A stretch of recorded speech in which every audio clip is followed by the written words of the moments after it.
जब मैंने यूपीएससी की तैयारी करी तो मेरे पास कोई गाइडेंस नहीं थी। पता नहीं इसके लायक लड़का मिलेगा नहीं, कब इसकी शादी कब करेंगे। ये 26 साल की हो गई, 27 साल की हो गई। एक नौकरी जरूर ले लें। इससे दो फायदे होते हैं। पहला, एक लड़की जिसने शायद अपनी हिम्मत से ही सब कुछ पाया है, तो उस व्यक्ति के तौर पे मैं आपसे कहना चाहूंगी,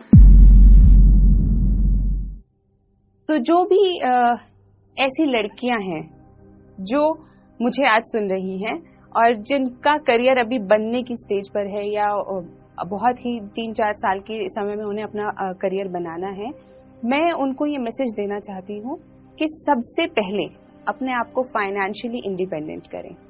तो आप किसी भी एग्जाम की तैयारी कर रहे हैं, लेकिन साथ साथ आप अपने पैसे कमाना स्टार्ट कर दीजिए, क्योंकि उससे जो आपकी क्लैरिटी आएगी, उससे जो आपको एम्पावरमेंट महसूस होगी, वो आपको और बड़े एम्स बनाने के लिए मदद करेगा।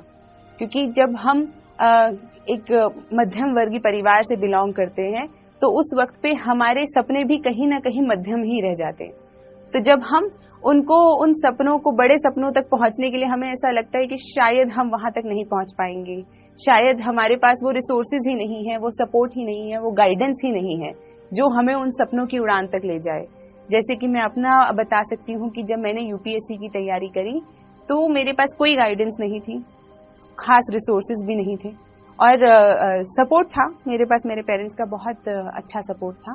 लेकिन ये बहुत सारे अलग अलग चैलेंजेस आते हैं। तो इसीलिए सबसे पहले आप जिस भी लेवल की सरकारी नौकरी के लिए तैयारी करना चाहते हैं, किसी प्राइवेट फर्म में एंगेज होना चाहते हैं, एक नौकरी जरूर ले लें।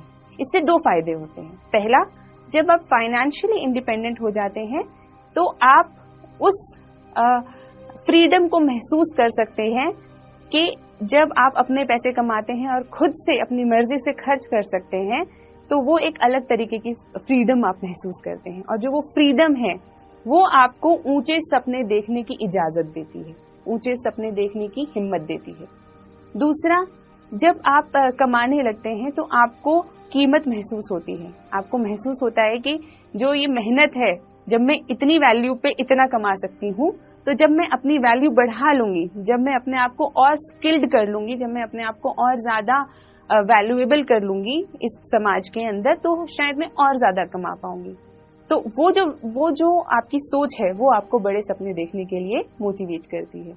तो ये सबसे पहले फाइनेंशियली इंडिपेंडेंट होना है। दूसरा, ये जो आप फाइनेंशियल इंडिपेंडेंस लेंगे, ये आपका प्लान बी बनेगा। जब आप यूपीएससी की तैयारी करेंगे या किसी भी और बड़े एग्जाम की अगर आप तैयारी कर रहे हैं, तो आपके पास पीछे प्लान बी है। आपको पता है कि आपके पास एक फॉल बैक ऑप्शन है, तो जो आपको हिम्मत दे रखेगा। अक्सर लड़कियों के माता पिता पे एक और बहुत बड़ा दबाव होता है कि उनकी शादी कर दी जाए। तो जो ये दबाव है, ये कहीं ना कहीं उनकी प्रोफेशनल ग्रोथ में बहुत बड़ा हर्डल है, बहुत बड़ा रोड़ा है। तो इस दबाव को पेरेंट्स कैसे हैंडल करें और जो हमारी गर्ल्स हैं वो कैसे हैंडल करें, ये बहुत जरूरी है। क्योंकि जैसे ही आप कोई ऐसे वाले एग्जाम जिसमें समय ज्यादा लगता है, चाहे वो मेडिकल की तैयारी है, चाहे वो यूपीएससी का एग्जाम है, चाहे वो सीए की पढ़ाई है, जिनमें ज्यादा समय लग जाता है, 2-3-4 साल लग जाते हैं ग्रेजुएशन के बाद भी। तो उन सारे एग्जाम्स की तैयारी के अंदर सबसे बड़ी परेशानी क्या आती है कि रिश्तेदार बोलते हैं, अब इसको और कितना पढ़ाओगे, लड़का तो मिलेगा नहीं इसके लायक। दूसरा, कि अब शादी कर दो ना, अपने ससुराल जाके पढ़ लेगी। तो इस तरीके के जो वाक्यात होते हैं, इस तरीके के जो सजेशंस होते हैं, वही अक्सर एक लड़की की पढ़ाई के रुकने का कारण बन जाते हैं।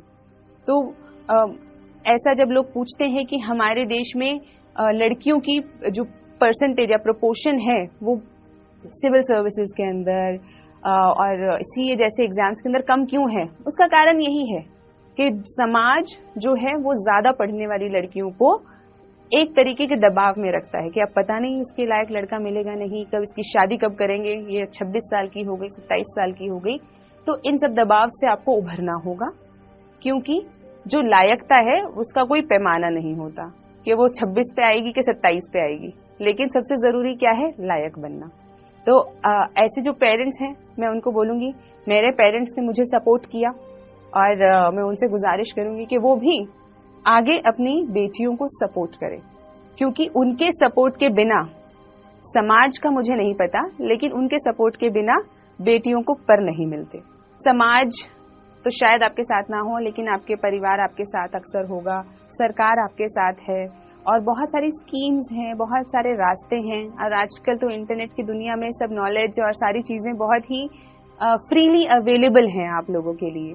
तो इन सब अपॉर्चुनिटीज का फायदा उठा के कोशिश कीजिए कि आप अपने आप को एक सशक्त महिला या सशक्त लड़की बना सकें, क्योंकि अक्सर ऐसा होता है कि चाहे हमारे पास सब कुछ हो, लेकिन हम कई बार हिम्मत नहीं कर पाते। तो एक सिविल सर्वेंट के तौर पे एक लड़की जिसने शायद अपनी हिम्मत से ही सब कुछ पाया है, तो उस व्यक्ति के तौर पे मैं आपसे कहना चाहूंगी कि आप लोग हिम्मत करें, सपने देखें और सपनों को सच करने के लिए उतनी मेहनत भी करें। देखिए, ऐसी कोई चीज नहीं है जिसके लिए जो पाने लायक हो और उसके लिए सैक्रिफाइस ना लगता हो।